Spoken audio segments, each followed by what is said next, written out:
Takira Isaac. I'm a part of the Psych League. These are my group members. In this series, we will be discussing socialization and schizoid personality disorder. On to Michelle. Hey guys, and we're back again with the Psych League. I am Professor Alexander. We have with us Professor Aladdin, Professor Wilkinson, and Professor Woodley. So, guys, we're here to talk about everything socialization. And to start off, I think it would be best if we find out what is socialization. So, can we have a definition? What is socialization? Socialization is the process through which an individual learns to adjust to a group or society and behaves in a manner approved by the group or society. It encompasses acquiring knowledge, skills, attitudes, beliefs, values, and behaviors necessary for functioning within society. This process begins at birth and continues throughout life. Here are a few important socialization related points. Learning and adjustment. The process of socialization entails the learning how to blend in with the group, comprehend social standards, and modify one's conduct to fit in. Lifelong process. It has an impact on both adults and children and lasts the entirety of a person's life. Our interactions, behaviors, and beliefs are shaped by socialization. Influence. A variety of people and things, such as peers, instructors, family members, religious leaders, and cultural institutions, have an impact on socialization. Functions. Socialization plays a crucial role in upholding social order, controlling conduct, and guaranteeing the survival of cultural standards. In conclusion, socialization is the continuous process of assimilating into society under the guidance of common standards and beliefs. Thank you so much, Professor Woodley. So, let's talk a little bit about agents of socializations. Agents of socializations are the sources from which we learn about society and ourselves. What are some of these agents? We have the family, we have peer groups, we have the school, we have religion, we have social media. We know how social media have been influencing our youth these days, and we have the workplace. So, Professor Aladdin, can you talk about what's the family, school, and peer groups? I would love to talk about that. Right. So, as everybody know, the family holds the greatest impact on socialization. Right. Usually when we're young, we would depend on the family to, help us develop. And they would have the role of helping us define who we are. First, they would start by defining our gender, whether it's male or female, and the roles that would be associated with it. But the real question is, who are we really? Now, the perception of family status usually helps define who we are or who we might become. So, would you say that one social class have influence on our upbringing? Definitely. It definitely contributes to our upbringing. Usually, parents would use the social class as a way to set expectations of the child or their goals for them. Starting off with the lower class, right? Usually, in the lower class, they would put more emphasis on instilling the characteristic of obedience in the child. Usually, people from this class have limited education, and they would have limited education and usually have simple routine jobs, which would be repeated tasks that require little creative element. And usually they would expect their children to follow in their footsteps, and this is why they would want to instill that obedience in them. Now, the well off or middle class usually has a higher education and have jobs that would require a more creative element and a wider imagination. Now, usually they would prefer for their child to have these same characteristics as them. Some of these characteristics would include curiosity, self-expression, self-control, and reasoning.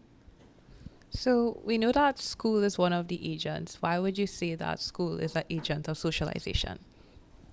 Well, school would help broaden the child's social world. It would expose them to people of different backgrounds, different than the ones that they're used to, right? School would not just expose them to these different backgrounds, but it teaches them a wide range of knowledge and skills that would be useful to them. And like, what are some of the values that school contributes to an individual? Some values that school would contribute, it would usually instill the values of patriotism, democracy, justice, competition, and honesty. Nice. Like, that makes so much sense. So, like, give me some insight on peer groups. Well, the peer groups, usually people would form their peer groups based on common interests that they share, their social class. Usually, if they're around the same age, they might find comfort in those people. And usually, forming your peer groups, it allows a level of freedom amongst these individuals because it gives them the chance to form relationships on their own. Usually peer groups peaks during adolescence. At this point, they try to break away from their families and they consider themselves adults of the sort. And, people would be influenced by peer groups, right? People would be influenced to join peer groups that they feel like they would fit into, or peer groups they want to fit into, right? Now, there's a process that sociologists like to call anticipatory socialization, which is learning that helps a person achieve a desired position. That makes so much sense, seeing ourselves grow up going through kindergarten, primary school, secondary school, and even finishing our degrees, and how much socialization would have played a part in our school and peer groups, how much we learn from our teachers and peers. So, like, but like one of the questions, like, what would be factors of successful socialization? Well, I believe factors include family life, school life, and also the peer groups that you may join and people you surround yourself with will be factors of socialization. But also, socialization process is deals with semi-conscious in the sense that primary agency of socialization, the family, does not always view itself as enough. And our family members tend to have a lot of impact on the way we think and the way we go out into the world and socialize because someone from a quiet home, where they always inside may not be able to socialize with others. Or if they're around plenty family members, they might be able to actually make friends. And it deals a lot with attitude, beliefs, values, and behaviors to operate that are required to operate in society that we may learn at home or that we may mimic from our friends and teachers and people we surround ourselves with. So, when do you say that when socialization really begins?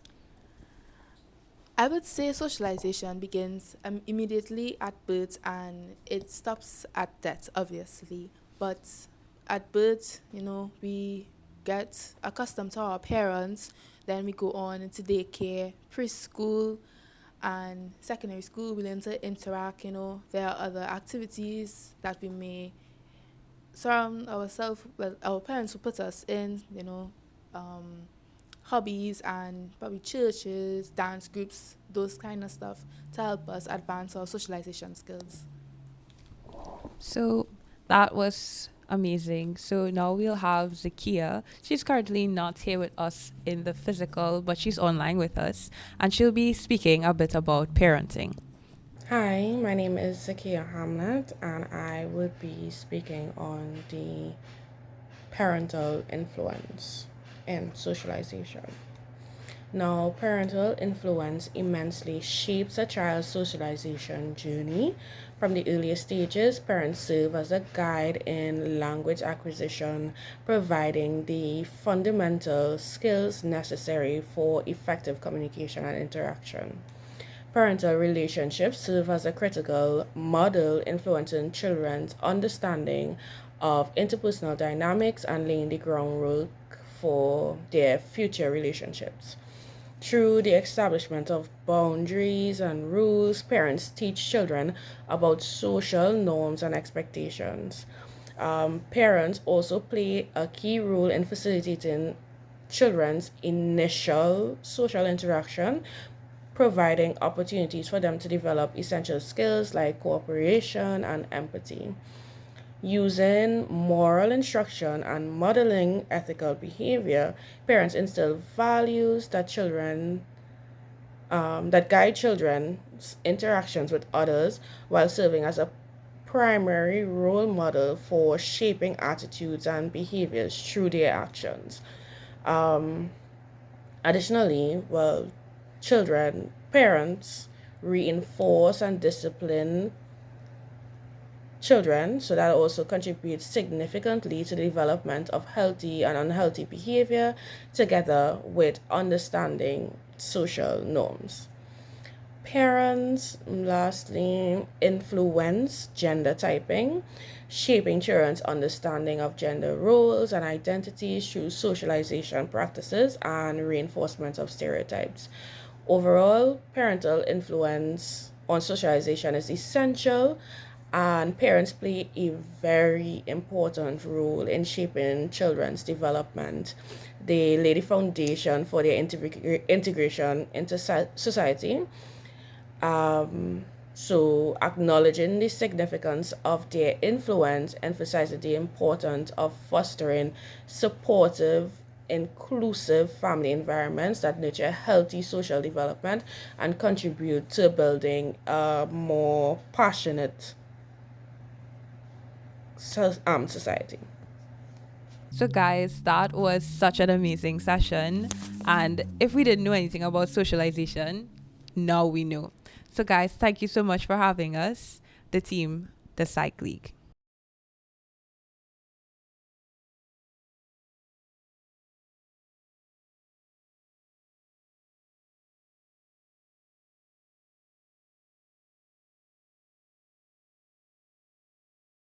My name is Jared Hutchinson. I am the professor of psychiatry at the Faculty of Medical Sciences, University of the West Indies, and I'm based at the Eric Williams Medical Sciences Complex at Mount Hope. And Kristen has asked me to talk about schizoid personality disorder.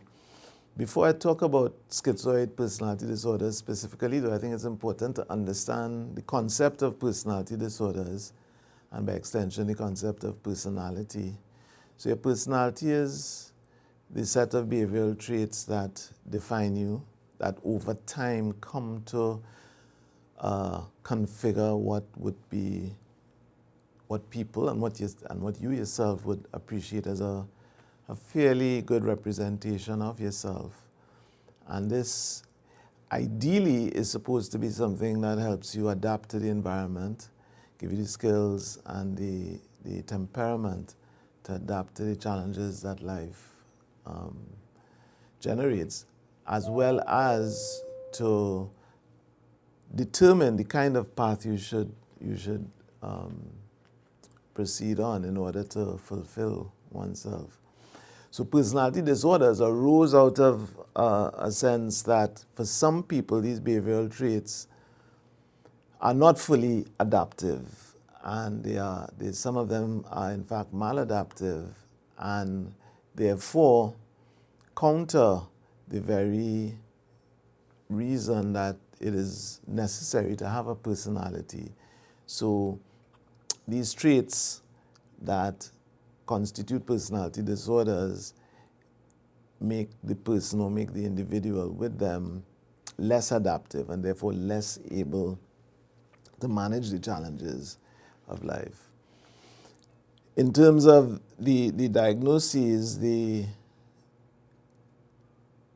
Diagnostic and Statistical Manual has which is a tool of the American Psychiatric Association, they've classed them or categorized them in three clusters: cluster A, cluster B, cluster C.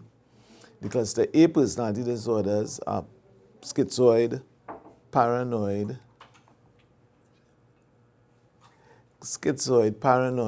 and schizotypal.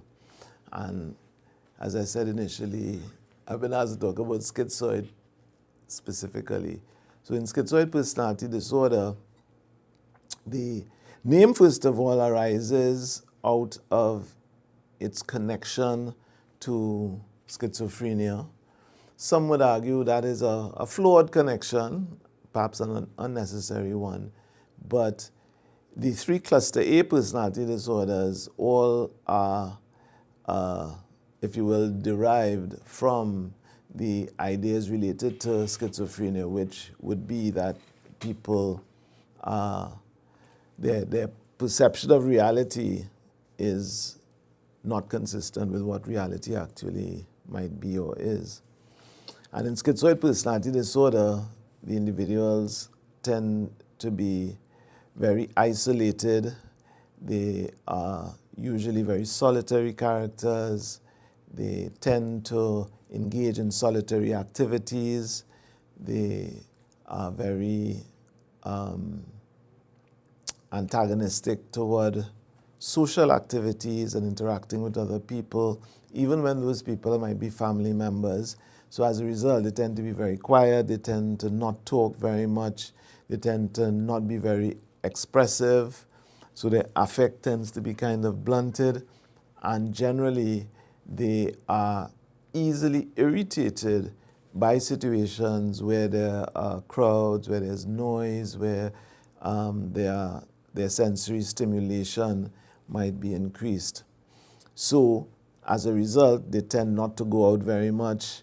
They tend not to engage in activities that would necessitate interacting with other people. So as they grow up and become adults, they won't be doing group sports or group activities. If they do have a liking for any kind of sport, it will tend to be a solitary sport like chess or sports of that nature where they don't necessarily have to interact. Of course, it is thought that social interaction is one of the fundamental constituents of healthy well-being, both physical and mental. So somebody who is impelled to not engage in social interaction is denying themselves a lot of positive experience and the potential joys of having nurturing and supportive social relationships. The most potent social relationship is, of course, friendship outside of family. So people with schizoid personality tend to have no friends or very few friends, and they tend to not trust people very easily. So again, even if they were to engage in the workplace or engage in an occupation where it required social interaction, they would tend to do badly at that, and therefore are less likely to keep their job, and that in turn would mean that they have other struggles related to that.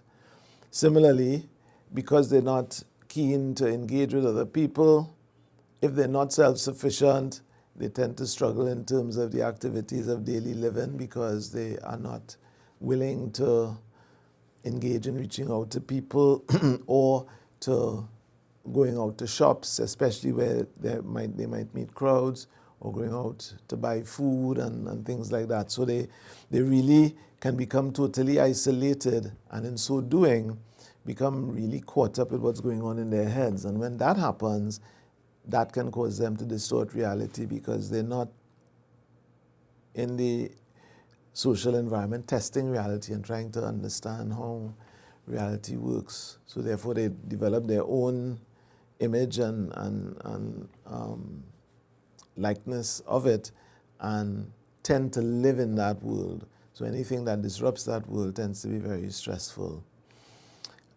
given that, as I said, these cluster A personality disorders and the other two, as I said, are schizotypal and paranoid, means that people with these personality disorders are at a greater risk of developing psychotic disorders because of the nature of their personality, of these personality traits. And the people who develop these kinds of personality traits that constitute these cluster A personality disorders tend to have had abusive or childhoods where they were abandoned or neglected, or where their the usual family and school environment that would have nurtured an ability to understand the value of social interaction was for one reason or another compromised, so they never get to appreciate it, and therefore never learn to value it, and never learn how to make it or how to develop it, and prefer to live in their own world. I mean, there are potential advantages, upsides to it. For example, people, as I said, who engage in solitary activities, writers, thinkers, people who are self-sufficient and not necessarily open to being tainted by what's going on in the world, they can live quite highly evolved lives. But there is always the risk that if something goes awry or something that is unexpected happens, the ability to cope and manage will be negatively affected. So have you seen within the ward here, within your practice, have you treated patients? Yes, of course, to get to the ward, it means that it would be pretty extreme. But we have seen people like that who have always been withdrawn from society, and it's very difficult to get them to engage. And when you visit them at home, for example, it's usually very you could tell that there was very little outside contact, and it's in the way the world is now, because of social media, we've kind of gone to a place where even introspection or reflectiveness is something that people are not necessarily inclined to do, because we're constantly distracted, constantly stimulated by things in the external environment. So people with schizoid personality disorder tend to shun away from things like social media and even telephones, and they just don't want to have contact with the outside world. So it means that they in some instances are not even aware of what's going on in the outside world. And I think that's probably the greatest tragedy. But treating it is difficult because they feel this is the way they should be, and unless there are really clear negative consequences, like health consequences especially, you have to learn to kind of work with them and help them manage within the context of this desire to be in solitude and living these isolated lives. Okay, thank you for your time very much, Professor Hutchinson, and do enjoy the rest of your day. Yes, thank you, Kristen.